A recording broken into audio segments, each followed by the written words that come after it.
occasione, l'Inter è vicino a una grande... Ed è finita! Finisce qui! Inter passa Udine! Udinese 0, Inter 1, 3 punti pesantissimi per l'Inter in trasferta.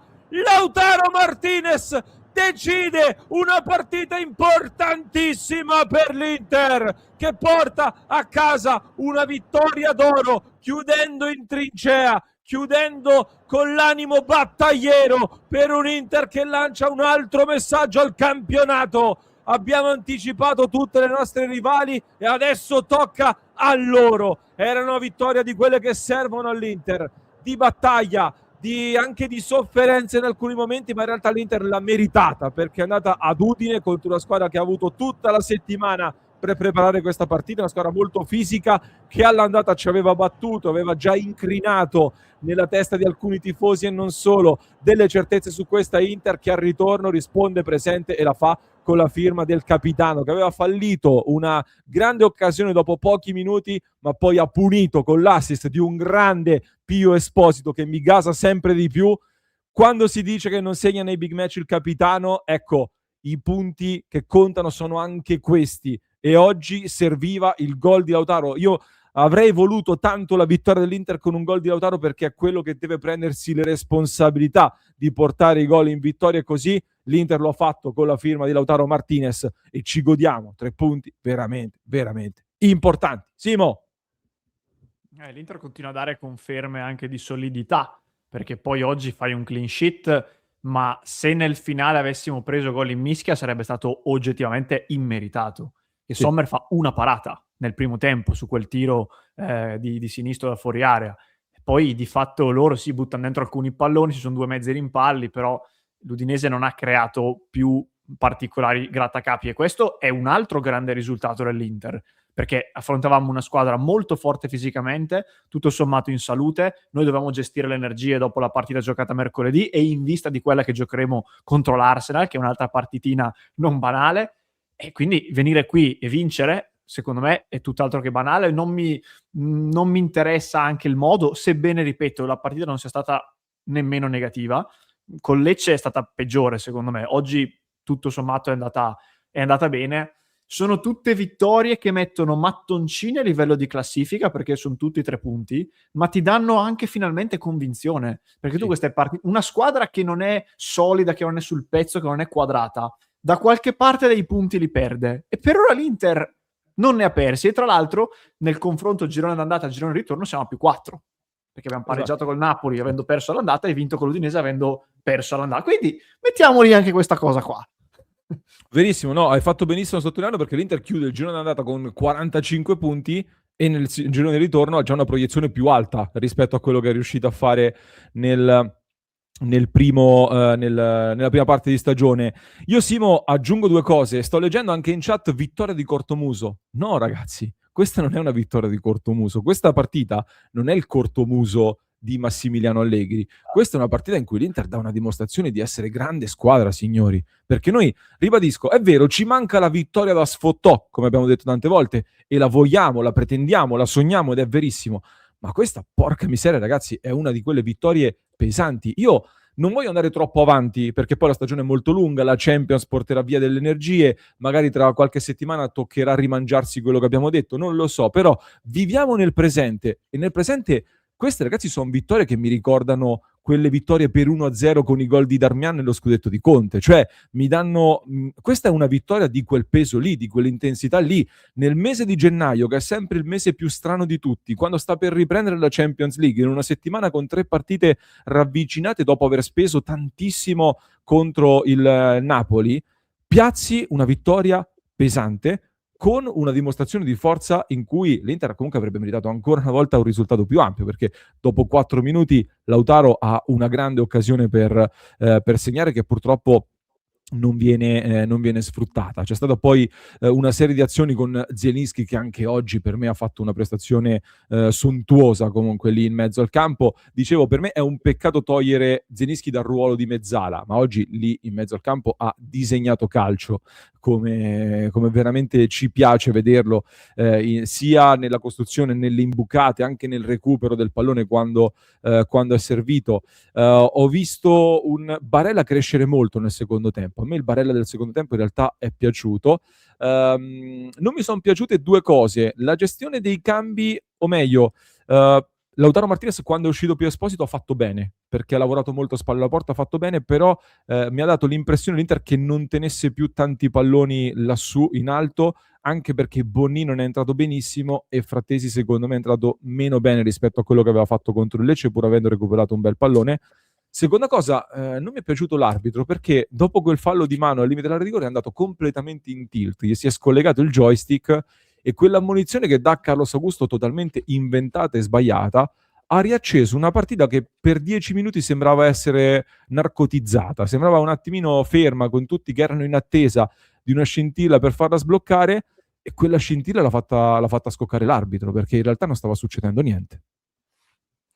Purtroppo è la sintesi di quanto sia difficile non solo arbitrare, ma anche giudicare le prestazioni degli arbitri, perché fino a quel momento Di Bello era stato quasi perfetto e nel giro veramente di 2 minuti, 3 minuti ribalta tutto, perché prima fischia un fallo, un calcio di punizione per l'Inter al limite su un fallo di mano che non esiste secondo me dell'Udinese, e dall'altra parte nella ripartenza fischia un calcio di punizione dal limite per l'Udinese ammonendo Carlos Augusto per un fallo che non esiste perché va dritto sul pallone, e da lì in effetti qualcosa si è rotto. Purtroppo è stato rischioso quell'episodio per noi, anche se non avevamo colpe naturalmente.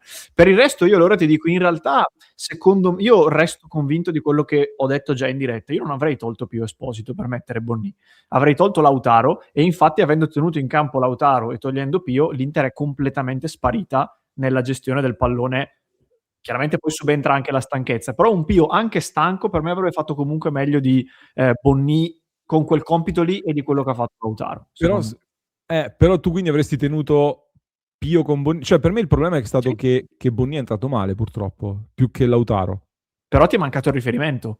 Se tu tieni in campo Pio Esposito, tutti quei palloni lì non li lanci verso Bonni, li lanci verso Pio Esposito. E ripeto, per quanto stanco, almeno metà te li tiene, o comunque battaglia, perché a volte, e soprattutto negli ultimi minuti, è sufficiente anche solo sporcarli, no? Cioè magari la prende il difensore, però lo fai cadere, però la prendi fuori equilibrio. Se invece la prendono sempre puliti, perché tu non riesci proprio neanche a stargli dietro, è lì che vai in apnea. E secondo me quello è stato un errore, perché contando che con l'Arsenal secondo me Pio non giocherà al 99,9% dal primo minuto, io oggi avrei forzato i 90, anche perché poi Lautaro fin quando è stato in campo dopo ha fatto comunque fatica, cioè non è che è rimasto in campo ed era molto più brillante, quindi su quello non mi ha convinto fino in fondo. E anch'io, secondo me, scusami Lore, sono molto d'accordo con quello che hai detto su Barella, perché nel primo tempo in tanti l'hanno criticato, però a parte che oggi ha fatto una partita anche oggi di grande sacrificio, nella ripresa ha vinto anche molti più duelli, si è sbattuto fino in fondo, fino all'ultimo ha corso veramente tantissimo. Poi vabbè, sotto porta sappiamo che ormai sta entrando in un loop di sterilità dal quale non so se uscirà mai, però secondo me nella ripresa merita questo tipo di applauso da parte nostra. Io torno indietro però, perché sul discorso che fai sui cambi non sono 100% d'accordo, nel senso che nella testa di Kivu l'idea è se tengo Pio Esposito, allora intanto c'era il tema, metti che ti pareggia l'Udinese facendo tutti gli scongiuri, comunque hai tolto Lautaro ed è un po' più difficile magari riportarla sul tuo binario. Un po' questo ragionamento c'è stato. Secondo me soprattutto la scelta è stata: cerchiamo di verticalizzare l'Inter. Pio Esposito diventa un riferimento che poi però tendenzialmente scarica palla all'indietro, quindi palla avanti, palla indietro. Invece con l'ingresso di Bonni l'idea è: viene Lautaro incontro, cosa che ha fatto in 2 occasioni, è venuto incontro e ha messo 2 ottimi palloni, uno per Bonni che doveva darti la profondità, l'altro per Bissac che ha dimostrato ancora una volta che non può fare il quinto a destra, perché prende questo pallone, va in campo aperto e sbaglia sia la scelta che i tempi che l'esecuzione tecnica del passaggio, che poteva chiudere la partita. Se lì ci fosse stato un vero quinto cattivo, e torniamo sul discorso mercato, lì Lautaro in campo aperto libera il tuo quinto qualitativo e cattivo, che se è veramente acuminato, come sarebbe per esempio un Perisic, per fare un nome di cui si sta parlando, lì ti va dritto in porta come un treno e sicuramente va al tiro, o almeno ti mette un bel pallone dentro. Purtroppo Bisek non è un quinto, sbaglia quel pallone e così. E Bonni, secondo me, non è entrato benissimo da quel punto di vista. E poi anche il discorso che poi esce Bonni, c'è Frattesi che fa quella cosa, sgagna Manuber, lo blocchiamo perché questi comportamenti e questi modi di commentare li tieni a casa tua e non qui con questa grande community educata, così come è educato il nostro Armando, che ringraziamo perché scrive il portiere Okoye ma l'arbitro Coio. Michelangelo, grazie per i 17 mesi con noi, vittoria fondamentale, guardiamo gli altri, ora adesso ci godiamo un weekend sul divano a vedere cosa fanno gli altri. Massimil, grazie di cuore, queste vittorie di cuore e testa valgono lo scudetto, dice. Ecco, io ci andrei cauto, però è vero che dà una sensazione forte questa partita, tant'è che rispondo a Roberto che aveva detto per niente d'accordo con quello che dicevo io, speriamo tantissimo e non è un bene, oggi abbiamo fatto errori dietro che altre squadre avrebbero concretizzato, mi prendo 3 punti, prestazioni così davanti e dietro, così davanti e dietro. Non sono d'accordo per niente, Roberto, perché per me l'Inter ha fatto una prestazione solida. Questo discorso dell'Inter spreca troppo lo sappiamo, è una cosa che ci portiamo dietro da anni. Così come sappiamo bene che l'Inter qualcosina dietro concede, perché comunque ci sono anche gli avversari, cioè non è che giochi dalle mie parti si chiama tocca muro, che giochi contro il muro e dipende tutto solo da te, ci sono anche gli avversari che sono squadre in fiducia, giocano in casa, ha messo in difficoltà tante squadre, soprattutto il concetto che le altre squadre avrebbero concretizzato si scontra con la realtà dei fatti di un Inter che sta normalizzando i dati sui gol subiti, non ha subito grandissime occasioni in realtà e comunque è l'11° clean sheet di questa partita per un Inter che comunque quell'una, 2 occasioni a partita le concede come è fisiologico che sia, eppure l'Inter 11 partite le ha chiuse senza subire gol e la miglior squadra per clean sheet in questo campionato è l'Inter, superata la Lazio. E quindi è un Inter che, ragazzi, dopo la gara d'andata con l'Udinese non sta sbagliando un colpo contro l'avversario di livello più basso, non ne sta sbagliando una. E io mi concentrerei soprattutto su questo, in un momento di difficoltà per tutti, l'Inter non ha sbagliato ancora una volta il colpo. Quindi grazie al nostro De Pica Pica che dice Bonni e Frattesi entrati davvero malissimo, non sono così cattivo col malissimo, però mi aspettavo di più sicuramente, tra l'altro 14 tiri a 5 con 1.44 expected goal contro 0.14 ragazzi, l'Udinese 0.14 expected goal, nel senso sono più pericoloso se tiro io da qui verso Udine piuttosto che quello che ha prodotto l'Udinese. Da Chicago un bianchino al gol fantastico, scrive Fabio. Quanto è stato bello da 1 a 10 il gol di Lautaro, Simo? Come azione è veramente bellissima, tutti bravi, Zielinski nel dare la palla a Pio, la sponda di Pio e poi la giocata di Lautaro. Ma infatti, tornando sul commento di prima, quali errori avrebbe fatto l'Inter dietro che oggi cioè che altre squadre avrebbero punito? L'Udinese fa un tiro in porta e poi 2 giocate con un po' di rimpalli così sulle quali l'Inter poi interviene. Non sono nemmeno io assolutamente d'accordo. Anche nel fatto di sprecare. Ma cos'è che abbiamo sprecato? La prima occasione di Lautaro, dove poteva tirare meglio, poi facciamo gol e poco altro. Quella finale di Bonni, ma non la considererei un'occasione sprecata, perché poi anche lì tanti rimpalli. Cioè, è una partita dove entrambe le squadre hanno creato pochino, fondamentalmente, però l'Inter comunque l'ha vinta di forza, proprio come diciamo sempre, le vittorie delle grandi squadre. E attenzione, perché sta cosa che l'Inter non sbaglia un colpo contro le piccole, è lì la chiave nei campionati. Cioè, se tu davvero non sbagli mai un colpo, puoi anche non vincere le big match, soprattutto contro questi avversari che ci stanno dimostrando invece Napoli e Milan, che più volte hanno inciampato contro le piccole. Quindi finché l'Inter mantiene questo bottino costante, che non so se riuscirà a mantenere con questa precisione fino alla fine, però è veramente una chiave decisiva all'interno del percorso in campionato. In Champions chiaramente cambia tutto, ma quello ci interessa relativamente. Detto che ringrazio anche la nostra grande Angela che ha regalato anche oggi un abbonamento, grazie Angela di cuore. Sul tema dei big match il tema è tra vincerli e perderli c'è 6 punti di differenza, quindi se non vinci nemmeno un big match devi fare cose straordinarie negli altri, cioè ti obblighi a dover fare cose straordinarie negli altri. Però se perdi, secondo me, perché se pareggi alla fine è un punto a testa. Se pareggia adesso ti va bene, non ammazzi il campionato ma ti va bene. Massimo, grazie per la super chat, davvero di cuore. Franco Marelli, mitico Franco, prima fondamentale vittoria del girone di ritorno contro ogni avversità, ci siamo, forza ragazzi, con l'hashtag One with the Sun, Inter sontuosamente nostra, dice il nostro One with the Sun, che ringraziamo tanto. Per chiudere, Alexandro offre un caffè Zelinski a maestro in campo oggi. Simo, Zelinski lo metto tra i tuoi migliori in campo o no? O chi ci metti?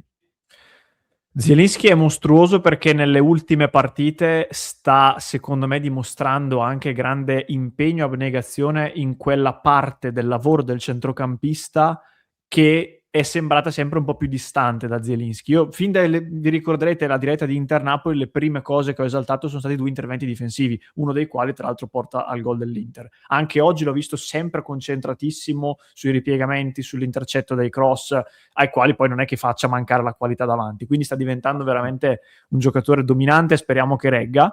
Io metterei un più anche alla prova di Akanji, che anche oggi ha timbrato il cartellino facendo anche quell'intervento di testa su quel cross pericoloso nel finale. E Acerbi è entrato bene, devo dire. Probabilmente Kivu gli ha dato un'indicazione sola: fai quello che sai fare su Davis, e più o meno mi sembra che sia andato esattamente così. E poi Pio Esposito, finché è rimasto in campo non sbaglia quasi. Oh ragazzi, il bravo Pio, lo ribadirò sempre, nasce da lì, non dai gol, dal fatto che non sbaglia mai niente nelle scelte e sbaglia poco nell'esecuzione. Un giocatore preziosissimo. Guarda, speravo che... Cioè, ero pronto a intervenire io aggiungendo Pio Esposito, perché a me, ragazzi, è un giocatore che in questo momento gasa veramente tanto. Credo che sia il 4º assist per Lautaro Martinez, non sbaglia una scelta, sempre prezioso, sempre importante. Giocatore per cui in questo momento io stravedo davvero, quindi bravissimo Pio Esposito, gol di Lautaro pesantissimo. Ragazzi, quando si parla poi dei gol, non segna, eccetera, Lautaro oggi piazza un gol che vale 3 punti in un momento importantissimo, e quindi ricordiamocelo poi quando si parlerà di questo. Partita ordinata di Luis Enrique, che non mi è dispiaciuta, ha fatto anche un bel cross su un'azione con qualità, e oggi...